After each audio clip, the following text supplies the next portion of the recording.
तो भाई अगर आप पाकिस्तानी, इंडियन और बांग्लादेशी और आप लेना चाहते हैं सल्तनत ओमान की नेशनलिटी, तो ये वीडियो बड़ी इंपॉर्टेंट है आपके लिए। आपने आखिर तक देखना भी है और आपने इस वीडियो को ज्यादा से ज्यादा शेयर भी करना है, ताकि आप भी उनमें से हो सकें जो ओमान की नेशनलिटी ले सकते हैं, या फिर उन लोगों तक भी पहुंच जाए ये वीडियो जो चाहते हैं ओमान की नेशनलिटी लेना।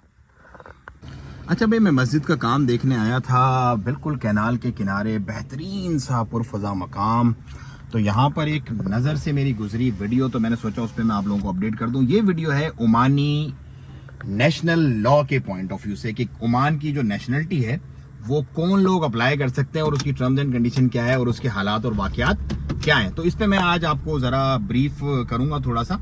तो उम्मीद है कि इस वीडियो को देखने के बाद आपकी जो एम्बिग्यूटीज है कि कौन लोग ओमान की नेशनलिटी अप्लाई कर सकते हैं, क्लैरिफाई हो जाएंगे। देखो, हिज मैजेस्टी सुल्तान हैथम बिन तारिक ने एक रॉयल डेक्रे इशू किया है, जिसका है number 17/2025।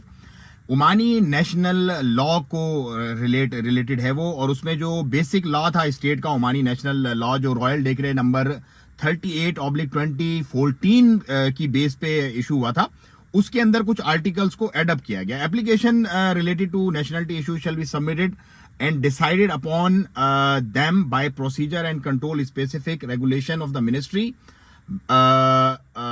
may reject any application without giving any reason। ये बड़ी इंपॉर्टेंट चीज है कि भाई मिनिस्ट्री जो है वो एप्लीकेशन कोई भी रिजेक्ट कर सकती है आपकी विदाउट गिविंग एनी रीजन। अब कौन अप्लाई कर सकते हैं वो जरा आप सुनो। आर्टिकल 4 क्या कहता है? आर्टिकल 4 कहता है the court do not have jurisdiction to consider matter nationality related dispute.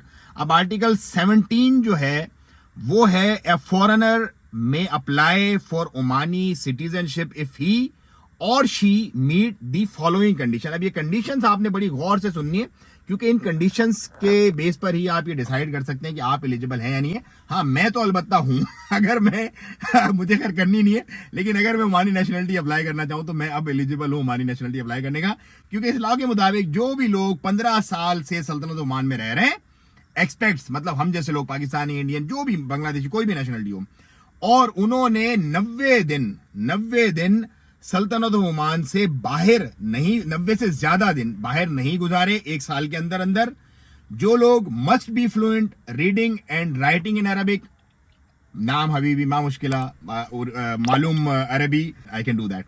सो जो राइटिंग और रीडिंग फ्लुएंटली कर सकते हैं अरबिक, वो लोग, और must have good conduct and behaviour. अच्छा, ये है मेन शराइत। 15 साल रहा हो ओमान के अंदर, 90 दिन से ज्यादा बाहर ना रहा हो ओमान में, और राइटिंग एंड रीडिंग फ्लुएंट हो अरेबिक में, और must be conduct a good behaviour, मतलब उसके ऊपर कोई कोर्ट केस, कोई मसले मसाइल, कोई परेशानियां ना हो, तो वो कर सकता है बंदा नेशनलिटी अप्लाई।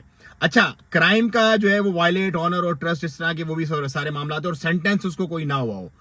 अच्छा, उसके बाद है even if his reputation has been restored, और must be in good health and free from infectious diseases as specified in the regulation, must have the legitimate source of income that provide him enough to meet his needs and the needs of those he support। अच्छा, ये 5 requirement आ गई। देखो, 15 साल Oman में रहा हो, 90 दिन से ज्यादा बाहर ओमान से ना रहा हो, 15 साल से ओमान में रह रहा हो, 90 दिन से ज्यादा एक साल में ओमान से बाहर ना रहा हो, और रीडिंग एंड राइटिंग अरेबिक उसको आती हो, गुड कंडक्ट और बिहेवियर उसका अच्छा हो, कोई उस पर कोड सेंटेंसेस वगैरह ना हुए हो, और उसकी सोर्स ऑफ इनकम जो है वो ऐसी हो कि वो खुद को भी और उसके जो डिपेंडेंट है उनको भी सपोर्ट कर सके। The applicant must declare in writing his desire to renounce the nationality of the country of which he holds nationality. अब ये वो पॉइंट है जिसकी वजह से मैं ओमान की नेशनलिटी ऑफ कोर्स नहीं लेना चाहूंगा, क्योंकि जब भी आप ओमान की नेशनलिटी लोगे तो आपको अपने मुल्क की नेशनलिटी, जो भी पासपोर्ट आप होल्ड करते हो, Oman don't allow dual nationality. Oman में 2 की गुंजाइश नहीं है, एक ही नेशनलिटी आप अपने पास रख सकते हो।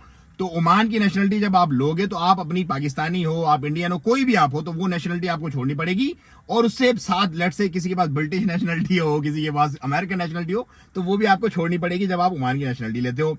और उसके बाद जो उसका अपना सारा जो डिपेंडेंट है, जो माइनर है उसके, वो भी as per practices and procedures वो भी अपनी नेशनलिटी को ओमान के ऊपर शिफ्ट कर सकते हैं अगर उनका बाप या उनकी माँ नेशनलिटी ले लेती है तो भाइयों ये कुछ शराइत है ओमान की नेशनलिटी लेने की। ओमान की बहुत सारे बेताशा लोग, मतलब साल में तकरीबन 1000 से 1200 बंदा ओमान की नेशनलिटी लेता है, लेकिन वो इन्हीं टर्म्स एंड कंडीशन में लेता है। पहले ये जो शर्त थी 18 से 20 साल होना चाहिए था आपको सल्तनत ओमान में, लेकिन अब वो 15 साल कर दी गई है। तो इसका मतलब है कुछ चीजें खोल रहे हैं, कुछ अच्छा कर रहे हैं। जैसे यूएई भी बहुत सारे अमीर अमीर लोगों को नेशनलिटी देता है, मतलब जितने भी बड़े लोग हैं। लास्ट टाइम वो मैंने देखा था, जो टेलीग्राम का ऑनर जो है वो पकड़ा गया था रूस के अपना एक एयरपोर्ट पे, सॉरी मेरा ख्याल है फ्रांस के एयरपोर्ट पे, तो उसकी नेशनलिटी भी यूएई का वो सिटीजन था। तो फिर उसके पीछे वो सारा मामला हुआ।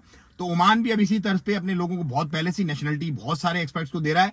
अब भी इंशाल्लाह बहुत सारे लोग जो है वो इससे मुस्तफीद होंगे और फायदा उठाएंगे। वो तमाम लोग जो अपनी नेशनलिटी छोड़ के ओमान की नेशनलिटी लेना चाहते हैं, ओमान के बेनिफिट्स लेना चाहते हैं। अगली वीडियो में इंशाल्लाह मैं इस बारे में आपको बताऊंगा कि ओमान की नेशनलिटी लेने के फायदे क्या है। तो वो आप वीडियो जरूर देखिएगा। चैनल को मेरे सब्सक्राइब करें, वीडियो को ज्यादा शेयर करें। मुझे दें इजाजत, दुआओं की दरखास्त। अस्सलाम वालेकुम व रहमतुल्लाहि व तआला व बरकातुहू।